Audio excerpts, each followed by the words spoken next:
2. Now and it's live. We're live. Welcome to BEAU'D Not Broken, the Daily Bend. Today on the show, we've got Duke Babka. I think you're out of the frame, Duke. I'll move over just a little bit there. There we go. Okay. Welcome, everybody. Just want to thank Christian Jensen for his help in developing this, and we're going to continue to develop this show. And again, it's going to be a daily, Monday through Friday. This week's theme is on parenting, and I've got a young, my oldest son, my youngest granddaughter, my only granddaughter. He's the pops. The other thing I want to mention is Mobile TRX. Some of you know me for development or physical fitness training and things like that. And last spring and last summer and fall, I partnered with Sonia Shear with Mobile TRX, and I just wanted to throw that out there. And she is one of the sponsors of this show as well, along with Mobile TRX. And it'll be coming to a neighborhood. If you're interested in it, go to her Facebook page, Sonia, S-O-N-I-A, Shear, S-H-E-A-R-E-R, TRX is in her address. She's on Instagram and on Facebook, and then BEAU'D Prime, the big truck that many of you have seen from last year, that's on Instagram as well. But I really appreciate Sonia, and she's started into a new venture as well with food and nutrition and things like that. And so hopefully she'll allow me to have her on at one point in time real soon. So also look to her for your nutrition needs as well as you're trying to go through your life. Anyway, thank you very much for being here, Dukester. Looking around, I like your face. It's nice and dirty. I appreciate that. Mm-hmm. He just came from work. Duke, people out there don't know who you are. Tell just you can take as long as you want, but who are you? I know that's kind of a hard question to put you on the spot. I know, but they don't know who you are. Duke Babka, 23 years old. I was born here. Well, I was born in American Fork, but I grew up in Draper, Utah, just down the road. I currently work for Geneva Rock as a mechanic. I keep that BEAU'D Prime tuned up and running so it can get to the neighborhood near you. I fight MMA. I was married. Actually, my 1-year anniversary was yesterday. So last February 18th, I was married to Kaylee Babka. She's Kaylee Babka now, my beautiful wife. And we had a daughter in August on the 2nd, just this last year. So she's 6 months old, and she's got a great grandpa right here. But simple man, simple life. Tell them about any challenges that you faced growing up. Be as candid as you want. You were a part of a divorce, not a beautiful divorce in that in the sense, but obviously your mom and I still get along, and we try and do what's best for everybody. But any challenges, things that you can think of that built the faith that you have in yourself, and maybe faith in a higher power, maybe a time when you really courageously decided to do something and maybe failed, or maybe you succeeded, and then people your age can and do need to look at the endurance part, the patience and stuff like that. Anything that comes to mind? Yeah, I mean, the divorce was tough. Growing up was great. Loved it. I had a great father, a great mother. But yeah, how long was it? 5 years?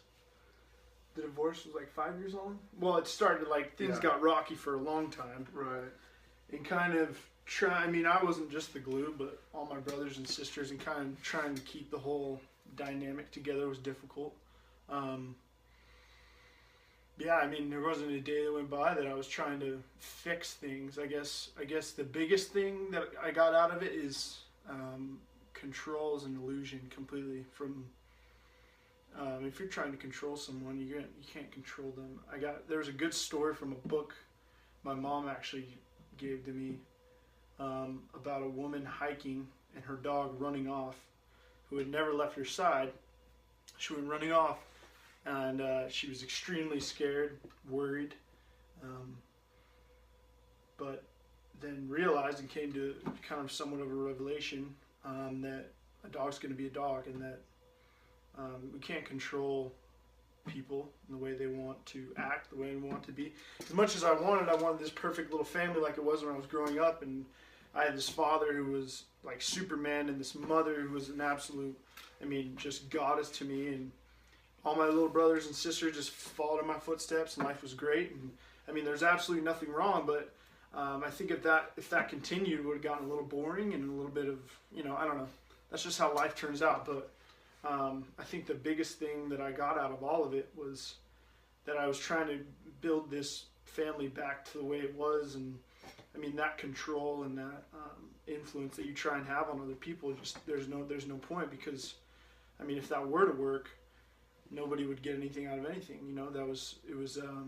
It was difficult to see, and it was difficult, but I finally just let go. So I guess having faith that everything would just turn out like I'd always believed and always been taught growing up, and even that I believe now, is if we're good people and we do good, and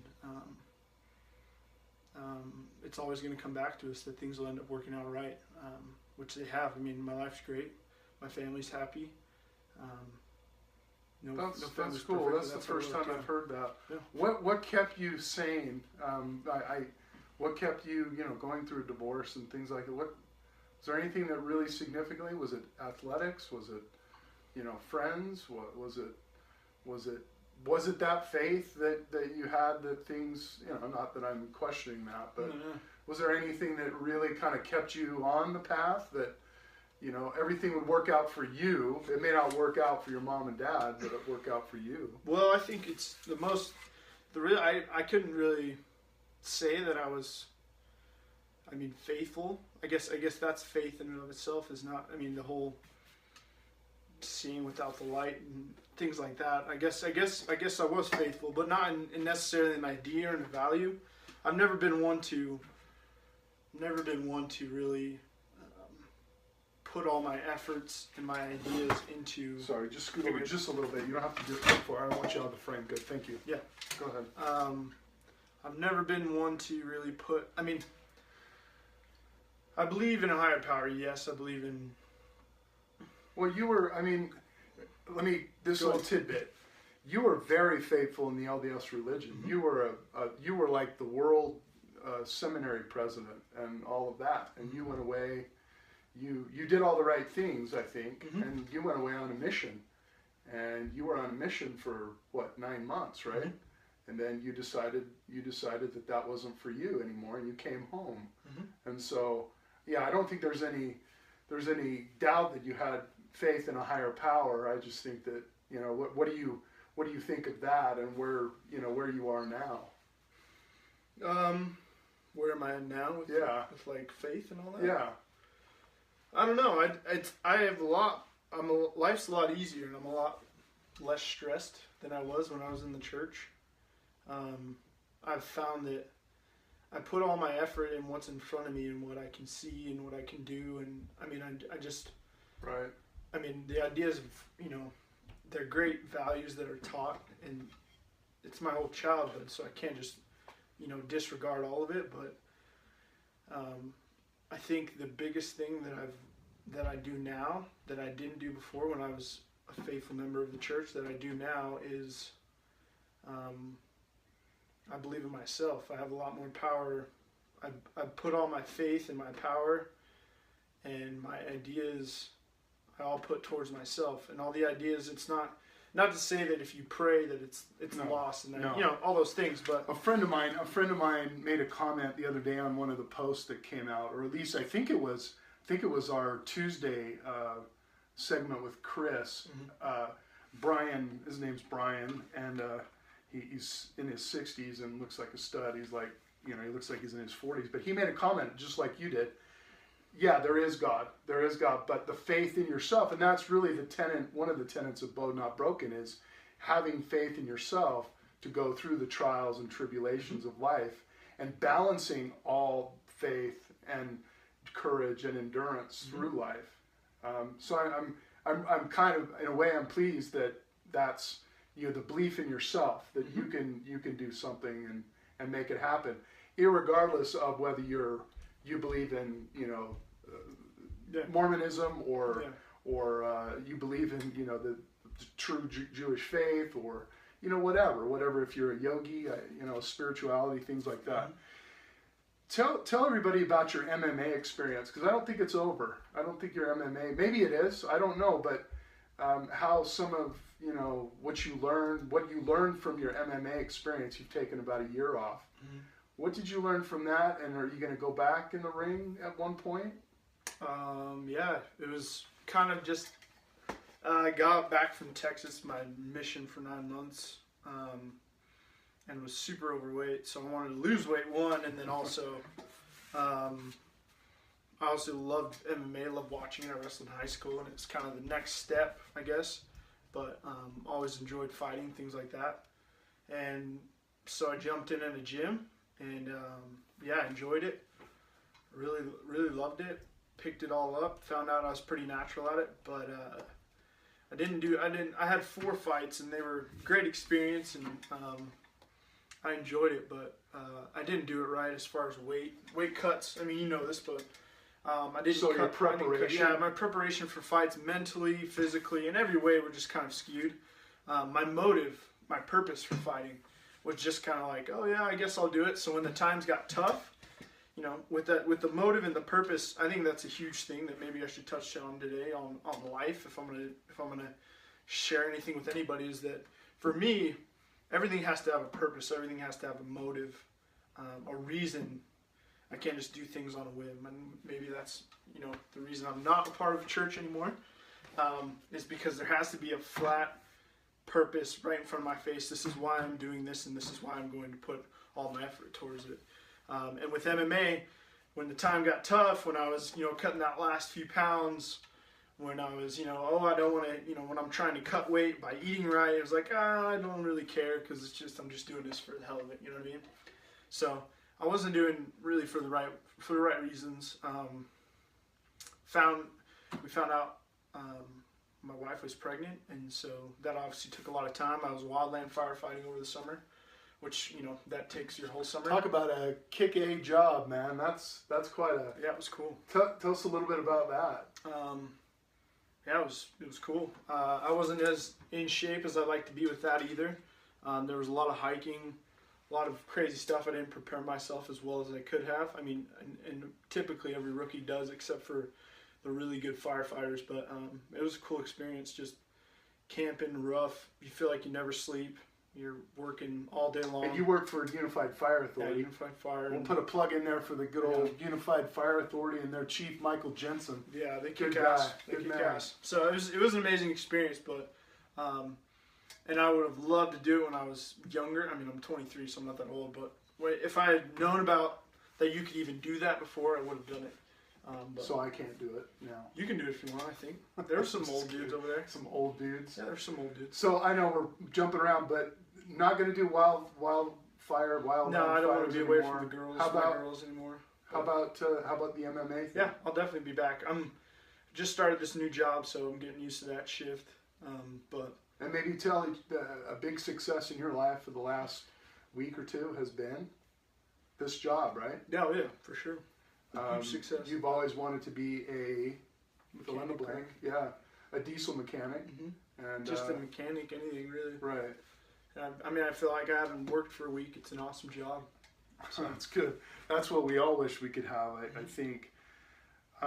Tell us a little bit about parenting, young parenting, if those folks out there can't remember, or I know it's been a long time for me. Our theme this week is parenting and the different, we had Jan Leon yesterday with some of the challenges she had with some of her children with celiac and things like that, and gluten type stuff, intolerances, and we had Chris on the day before with his divorce and how it affected his children, but we've not had, you're our first young parents, and what's it like? Remind us what it's like. Kaylee does so much. I mean, I don't know if it's in our marriage, in our parenting companionship, I guess you'd say. You know, I was working grades for a long time for UTA. I mean, I was gone 2 weeks after. I was in Idaho fighting fires. So, I mean, I was gone for 2 weeks fighting fires, working graveyards, so working overnight and then sleeping through the day, you know, a few hours into the day. And even now, you know, I go off to work when she stays at home. She's a stay-at-home mom, but she's done so much. So I think we definitely don't share the load, in my opinion. But and I've realized that, like, I was expecting with this baby on the way, like, oh, I'm gonna do so much. I'm gonna be up at night. I'm gonna be, you know, changing diapers, doing all this. But then life hits you in the face, and you're working and you're doing all these things. And I sleep extremely heavy, and she won't wake me up because she's such a sweetheart. But she definitely bears most of the load. So my role, I feel like, when it comes to parenting and us, as far as us parenting together, I'm there for support, and that's all I try to do, is just to keep her happy, let her know she's beautiful, you know, every day. I think that's a few things I've learned, is that I think she shoots me articles to read all the time about pregnancy, pregnant women, and babies and nursing, and this is what you know, everything. You know how it is as new parents, you got to read everything and know everything. So I think the biggest thing is just supporting her. I think as a man in a relationship, especially breastfeeding, I think I could do a lot more if I could feed her myself. Right. But especially breastfeeding, I mean, she's feeding her, she's providing for her, she's changing the diapers most of the time, she's making sure she's sleeping well most of the time. You know, like it's just the man's role. That's one is thing definitely a man can do. Yeah, to bring home the bacon and make sure there's a roof overhead and food, and those things are taken care of. But as far as the actual parenting part, you know, taking the baby off her hands as soon as you get home for as long as you can. Not that it's a burden, like, I enjoy doing those things. So I don't know how it is in other relationships, but just making sure that the love stays there. You know, as far as the relationship goes, it's tough to, like, I had no idea. We went on our first date. You know, wow, yeah. I think it was a week, 2 weeks ago. We went to dinner and a movie. You know. And she got all spun up and looking beautiful and hot, like she always does, in this new body that she's worked for after you know, post labor and whatnot. And I got, you know, dressed up, just looking the same like I always do. And you know, to see her like that, sure, I knew she, you know, I think she's beautiful and I'm attracted to her in so many ways, like usual. But to see her like that, and then just for us to be alone and to kind of have that fire kindled a little bit more. It's always been there, but just to have the flames return, you know, I think that was huge. And it was just it's not that we needed that. It's not like that's what we were longing for. It was just something that we forgot, you know, just with the whole 6 months being so long, and you know, the 9 months before that was tough. So I think taking that time away for each other was huge. Being supportive of her is, you know, my number one priority. I think a lot of dads get confused on the whole priorities. I mean, Kayla was there first for me. You know, our relationship was there first, and that's what's created this beautiful child. You know, your beautiful granddaughter. I think what was first was her and me and loving each other. You know, and so I think remembering that and realizing that and keeping that going is huge. I think that's because that was the base of everything, is us being friends and us enjoying our time together. And I think remembering that is the biggest thing. And then I'm a father, and then I'm, you know, because if she's not well and we're not well together, then we're not going to be good parents. If we're not a good, you know, balanced two halves of the whole, we can't parent this child. We can't, you know, be thoughtful and completely put everything aside while we're looking after Marley. And I think when it comes to her, I mean, just we do all the things we can to make sure she's healthy and she feels loved, and she totally does. She's the happiest baby I've ever seen. Mm-hmm. She's the most beautiful baby I've ever seen. And so, I mean, just the kind of things that are common sense. I think it's huge that women breastfeed, and if they can't, that they try and, you know, supplement the right way, and that the baby's, you know, getting the right food, getting the right sleep, that they're on a schedule. It's huge for the baby to be on a schedule, and that she has the right things, that everything she needs, you know, that I mean, I'm talking to Kim, my mom, about I ask her every day, and it's a little bit early, but like, she's a teaching specialist, so I'm like, what can she be doing so that her brain gets used? She's a specialist in early childhood education. Yeah, so I'm like asking her, I'm just like, I'm like, can we be building or something? Can we be reading? But we're reading her books every night, Are you a heli parent? There's no, a helicopter I'm parent? not a heli parent. I just want her awesome. to be, I just want her to, I don't want her to miss out on any, I don't feel like I'm dumb by any means, but No. I feel like she could be a lot brighter than me if I just provide those awesome things for her development. I plan on building all sorts of sensory boards and, where she can just play with gooey sand and weird things like that. That's a very developmentally appropriate and getting her outside and reading her books every night, and keeping her in front of things that are going to just keep investing this awesome mind in her. But I think that's the biggest thing that I haven't had much time to just sit down and think about it. This is probably my first time thinking about it and putting it all into words. But I just very well said. Yeah, there's just very no well reason. said. There's no reason to be anything different than who you are when it comes to being a parent. Well, the lesson you've given us today is the lesson of staying close and having your own separate agenda or lives that complement one another, and not losing that sense of. And so many marriages, so many relationships do that. So I think you've given exactly what I would hope that you'd give us, in the sense that being such a young couple, you got a lot of years to go, and it's not a negative thing, it's a positive thing. If you can continue the relationship you have with her, and it's going to be hard. It's going to be hard because you're going to have more kids, and you're going to have more dynamics, and you'll have more money, hopefully. But if you can keep the attitude that you have right now, both of you, that's a successful, very successful relationship. Thank you for that. I think that was monumental. Not advice, but just an insight into, I think you alluded to it a little bit, but parents, you grow up as how you grew up. But if there were things that you could have changed, was there anything that you would have changed that if you had the ability to change, you would have done? Or you would tell young people, I guess, how to live their lives? You're not that far away from the teenage years, and we've had, we're going to have some teenagers on and things like that, and those that are, headed down the supposed right path, and those that haven't. Any advice to them about, life and growing up as a teenager?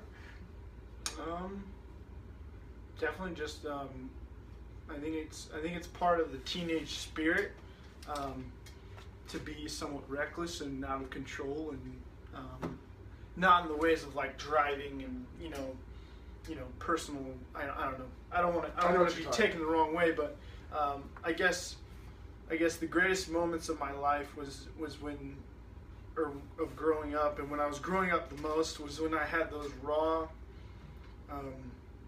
just authentic, amazing moments of whether I was by myself or with a group of people, but I think definitely getting outside and experiencing as much as you can, whenever you can, just never being satisfied with what's in front of you, and never being satisfied with the plan you're on. And there's so much pressure. I was thinking about this today, actually. I think that's the reason you asked, is that we were given all these. I had so much pressure going into college, or going into a technical school, or going into a career, and all these things that, you're pretty much just asking a child to choose at the first 10th of his life, hopefully the first 10th of his life. So you're speaking to parents, really? To parents, counselors, whatever. But no, I'm speaking to the teen. Is that the parents and the counselors and whoever's going to tell you is going to say, you need to go to college, you need to go to technical school, you need to do this, you need to do that, when really you're being asked to, in the first, True.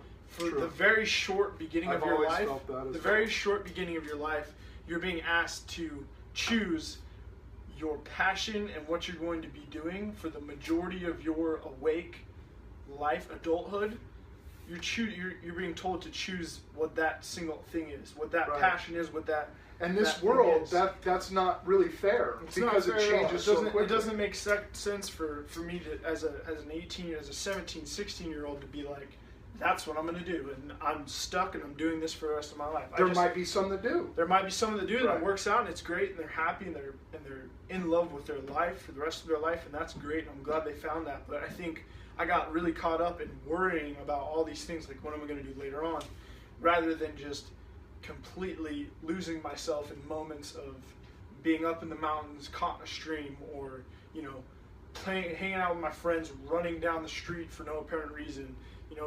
Just crazy experiences and awesome learning opportunities to learn about the basis of life. Naked and What everything is, nature, whatever it is, pool. just being, that. Uh-huh. Just things like that, just awesome experiences like that, where it's just you're creating your own authentic entertainment and your own authentic learning path. Huge thing that I'll talk about on kind of authenticity that comes up so much, and everybody talks about smartphones and the technology and things like that. Right. But I really do want to. I don't know if anybody. I guess the one thing I can do is advise everyone who's watching this to go watch WALL-E, the Disney Pixar film. Is it Disney? Yeah, Pixar. WALL-E. Yeah. WALL-E. Yeah. WALL-E. Yeah. Where the humans in this such film in this said film, however you say it, are extremely overweight, just as our life's becoming. Oh, that's right. I remember that movie now. Yeah. Hovering around on carts, just as we're becoming. I mean, I have no problem with those two-wheel cool hover cart things. Those things are fun. And the screen is no lie, like straight in front of their face, and that's all they have, and that's all they're told, and that's literally their existence. Is this screen tells them everything: when to eat, what to eat, when to wake up, what time of day it is, controlling the weather, the sun, the light, all these weird aspects that just are echoing through my mind as I look at today's society, which is the most simple way I can put it, is that people go watch that movie because they've literally burned up this whole planet, this gorgeous planet that we live on now. They've just sucked it dry of everything beautiful and clean and everything. They've used everything, and they've shipped themselves off, and they've sustained themselves as these fat, plump, hovering. You know what I mean? Like that's what our society's turning into, and it's just such a perfect example of what's happening to us as a society. And I just think that I think it's important for us to just throw all those things away to the side, because you think about what was before us and all these amazing. There was some bad in our history in the human race. Sure. But I look at the Indians and I look at the cavemen. I look at Aborigines. I mean, you can look at literally the cowboy. The cowboy, the ranchers, Romans, Egyptians, Mongols. You can look at any civilization. You can look at these amazing, awesome, cool things, and I try and just look at those things. And the biggest thing that rings to me is that they didn't have all this convenience that we have nowadays. They worked hard for what they had. Everything was sustainable. Everything was just so authentic and so hard to get, and because of that, it was savored. It was to be enjoyed, and it was to be just completely shared with everyone you love. With everybody you're with. So I think that's the biggest thing I can advise is just go watch WALL-E and.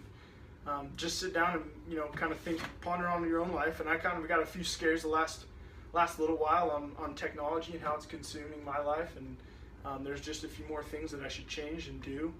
That I guess what I'm saying is I'm not perfect either, but I think we need to be a little bit more authentic as a people in order for us to be happier and not going down this completely disastrous road we are. I feel.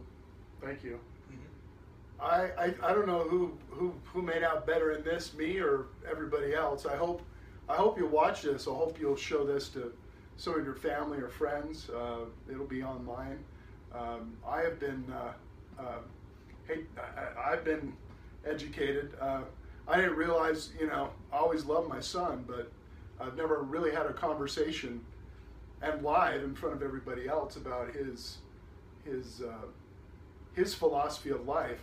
I think I need to take a few lessons from him in the sense of authenticity and all the other things that he talked about, and maybe it might help you or help your family or help your sons or daughters, or might even help you in your business. Duke, again, thank you very much for coming. Yeah, it was awesome. You know how much I love you, and you're one of my heroes. And so it's like I said before, I didn't imagine what was going to happen, folks, today, and boy, I've had quite an experience. And we'll be here each and every day, Monday through Friday. The weekends I'll take a little bit of time off, but we'll probably do something special on the weekends. Again, this is BEAU'D Not Broken. It's called All About the Bend Daily. And again, I just want to thank you all for watching. I want you all to have a great weekend, and I want Duke to have a great weekend. And remember, it's all about the bend.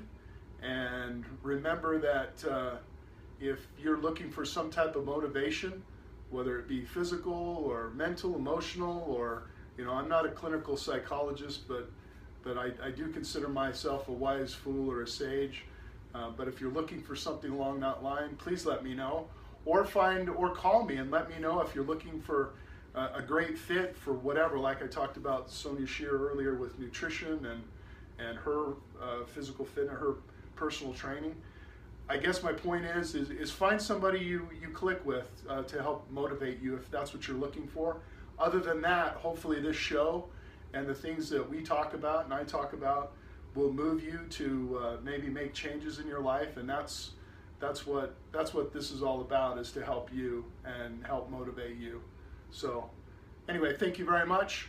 Again, we'll see you all again next week, and have a safe and a happy weekend. BEAU'D Not Broken.